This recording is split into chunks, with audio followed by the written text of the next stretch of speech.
Saudaraku yang terkasih dalam Yesus Kristus, mari kita persiapkan hati pikiran kita untuk mendengarkan khotbah pada hari ini. Kita berdoa.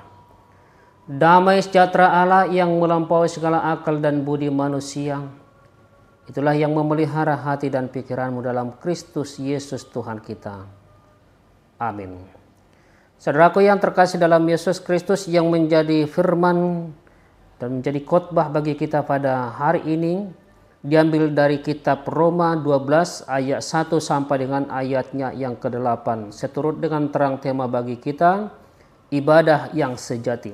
Roma 12 ayat 1 sampai 8, demikian firman Tuhan. Persembahan yang benar. Karena itu saudara-saudara, demi kemurahan Allah aku menasihatkan kamu, supaya kamu mempersembahkan tubuhmu sebagai persembahan yang hidup, yang kudus, dan yang berkenan kepada Allah. Itu adalah ibadahmu yang sejati. Janganlah kamu menjadi serupa dengan dunia ini, tetapi berubahlah oleh pembaharuan budimu, sehingga kamu dapat membedakan manakah kehendak Allah, apa yang baik, yang berkenan kepada Allah, dan yang sempurna. Berdasarkan kasih karunia yang dianugerahkan kepadaku, aku berkata kepada setiap orang di antara kamu, janganlah kamu memikirkan hal-hal yang lebih tinggi daripada yang patut kamu pikirkan, tetapi hendaklah kamu berpikir begitu rupa, sehingga kamu menguasai diri menurut ukuran iman yang dikaruniakan Allah kepada kamu masing-masing. Sebab kamu seperti pada satu tubuh, kita mempunyai banyak anggota, tetapi tidak semua anggota itu mempunyai tugas yang sama. Demikian juga kita, walaupun banyak, adalah satu tubuh di dalam Kristus, tetapi kita masing-masing adalah anggota yang seorang terhadap yang lain.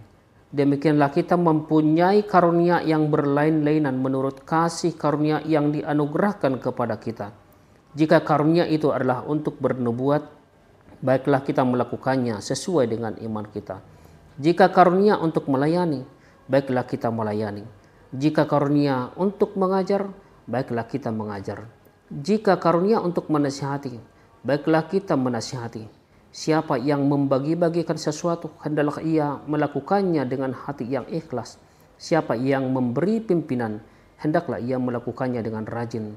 Siapa yang menunjukkan kemurahan, hendaklah ia melakukannya dengan sukacita.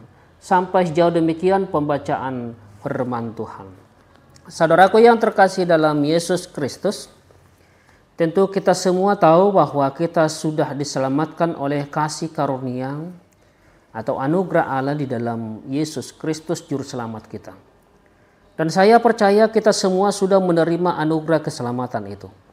Karena itu tidak ada alasan bagi siapapun untuk menyombongkan diri, tetapi kita harus mensyukurinya. Saudara-saudara yang dikasihi Tuhan Yesus Kristus, bagaimana kita mensyukuri anugerah Allah?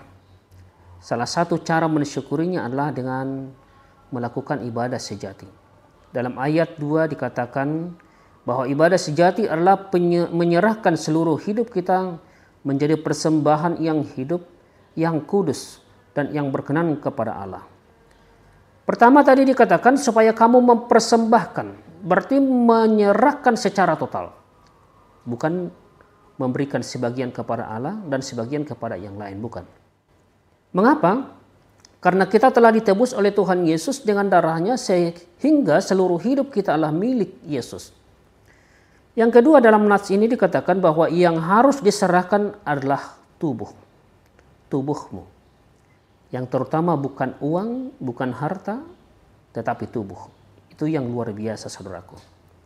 Lalu apa artinya mempersembahkan tubuh? Kita tahu bahwa dengan tubuh inilah kita melakukan seluruh aktivitas kita. Karena di tubuh itu ada mulut, ada telinga, ada tangan, ada kaki, dan organ lainnya. Apa yang dipikirkan, apa yang ada di hati itulah yang dikerjakan oleh tubuh. Maka bila dikatakan harus mempersembahkan tubuh, Tuhan mau katakan kepada kita, ambillah tubuhmu, kerjakan semua tugas-tugas yang harus kamu kerjakan setiap hari. Dan persembahkan semua itu sebagai korban persembahan yang hidup bagi Allah, dan itulah ibadahmu yang sejati. Maka ibadah yang sejati bukanlah persembahan kepada Allah dalam bentuk liturgi yang mulia, dan bukan suatu upacara agama yang megah, tetapi mempersembahkan hidup sehari-hari kepada Tuhan yang tidak terbatas kepada kegiatan di gereja saja, tetapi semua aktivitas hidup keseharian kita. Yang ketiga, selanjutnya dikatakan bahwa kita harus mempersembahkan tubuh kita sebagai persembahan yang hidup, kudus, dan berkenan kepada Allah. Artinya apa, saudaraku? Menjadi persembahan yang hidup artinya kita harus aktif, melakukan dengan penuh semangat, tidak dengan setengah hati, tetapi dengan sepenuh hati. Tuhan menuntut sepenuh hati. Itulah persembahan yang hidup. Persembahan yang kudus artinya yang hidup kita dikhususkan hanya untuk Allah, tidak untuk yang lain. Sehingga hidup kita ini unik, beda dari yang lain. Berkenan kepada Allah artinya hanya melakukan apa yang membuat Tuhan itu berkenan dan bersuka hati. Hidup menyenangkan hati Tuhan. Maka ibadah sejati itu berarti mempersembahkan seluruh hidup keseharian kita hanya untuk Tuhan, melakukan kehendak Tuhan dengan segenap hati untuk menyukakan hati Tuhan. Itulah ibadah sejati. Ibadah seperti itu pasti akan berdampak besar bagi dunia, bagi diri sendiri, bagi keluarga, dan bagi masyarakat. Dan dengan ibadah seperti itu yang membuat kita tampil berbeda dari yang lain, sebagaimana ajakan Rasul Paulus dalam ayatnya yang kedua. Jangan kamu menjadi serupa dengan dunia ini. Inilah sikap berani tampil beda dengan dunia. Tugas orang percaya di dunia bukan untuk berkompromi dan mencari keselarasan dengan dunia, bukan. Kita justru harus menjadi terang yang mengusir segala kegelapan di dunia ini. Kita harus menjadi garam yang harus menyembuhkan segala kebusukan dan penyakit yang diakibatkan dosa dunia ini. Saudara-saudara yang terkasih dalam Yesus Kristus, tentunya pekerjaan ini tidak mudah. Lalu bagaimana cara kita melakukannya? Dalam ayat 2 dikatakan, berubahlah oleh pembaharuan budimu, sehingga kamu dapat membedakan manakah kehendak Allah. Apa yang baik, yang berkenan kepada Allah, dan yang sempurna. Dikatakan berubahlah. Kita harus bermetamorfosa. Bandingkan dengan ulat menjadi kepompong, kemudian berubah menjadi kupu-kupu. Berubah dari yang jelek dan kotor menjadi cantik dan bersih. Setiap orang yang sudah menerima kasih karunia Tuhan, kasih karunia Yesus Kristus juga harus bermetamorfosa seperti kupu-kupu tadi. Berubah. Dan yang harus diubah adalah akal budi, pikiran, nous. Itu pusat kemauan manusia. Tempat mengambil keputusan-keputusan dan menentukan tindakan kita. Dalam Amsal 4 ayat 23 firman Tuhan berkata, jagalah hatimu dengan segala kewaspadaan, karena dari situlah terpancar kehidupan. Sekali lagi, jagalah hatimu dengan segala kewaspadaan, karena dari situlah terpancar kehidupan. Lalu bagaimana kita bermetamorfosa? Bagaimana kita berubah? Yaitu kita memberi akal budi, pikiran kita seutuhnya mau dipimpin oleh Roh Kudus. Roma 7 ayat 6 dikatakan, tetapi sekarang kita telah dibebaskan dari hukum Taurat, sebab kita telah mati bagi Dia yang mengurung kita, sehingga kita sekarang melayani dalam keadaan baru menurut roh dan bukan dalam keadaan lama menurut hukum Taurat. Dalam pasal 8 ayat 4 dikatakan, supaya tuntutan hukum Taurat digenapi di dalam kita, yang tidak hidup menurut daging, tetapi menurut roh. Saudaraku yang terkasih dalam Yesus Kristus, apa yang kita miliki di dunia, semuanya akan lenyap. Tetapi hidup bersama Yesus tidak akan lenyap selama-lamanya. Maka waktu dan kesempatan yang Tuhan berikan hari ini, lakukanlah apa yang berkenan kepada Allah. Sehingga ibadah sejati sesuai dengan karunia-karunia yang dianugerahkan Tuhan Allah. Namun tanpa harus menyombongkannya. Tetapi juga jangan menanam. Tidak mengembangkan karunia itu. Tidak mengembangkan talentamu.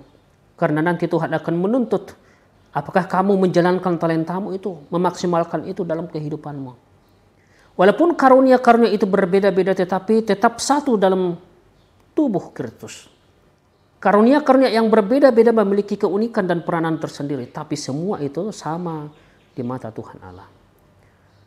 Paulus mengingatkan untuk tidak memegahkan atau menyombongkan, tetapi bagaimana saling melengkapi satu dengan yang lain. Itulah yang dimaksud dengan persembahan yang hidup, kudus, dan berkenan kepada Tuhan Allah. dengan melakukan yang terbaik sesuai dengan karunia yang diberikan kepada kita. Saudaraku yang kasih Tuhan Yesus Kristus, apapun karunia yang Tuhan beri, lakukan dengan hati yang ikhlas, rajin, dan penuh sukacita. Jangan dengan terpaksa atau karena alasan tertentu. Apapun yang dilakukan, lakukanlah untuk Tuhan, bukan untuk manusia.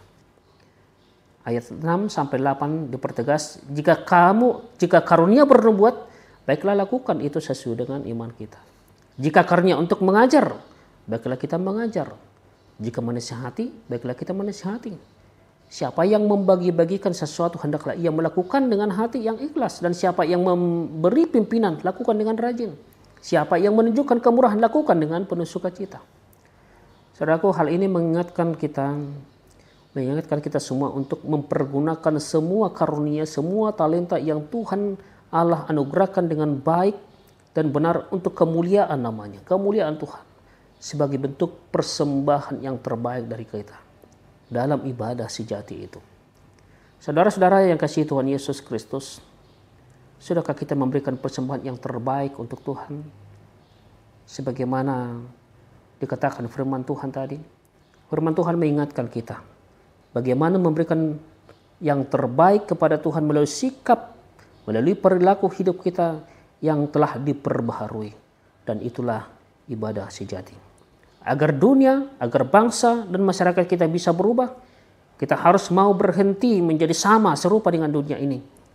Tapi mulailah mengubah diri sendiri, mempersembahkan tubuh sebagai persembahan yang hidup, yang kudus, yang berkenan kepada Allah. Itulah ibadah yang sejati. Tuhan Yesus memberkati kita semua. Amin.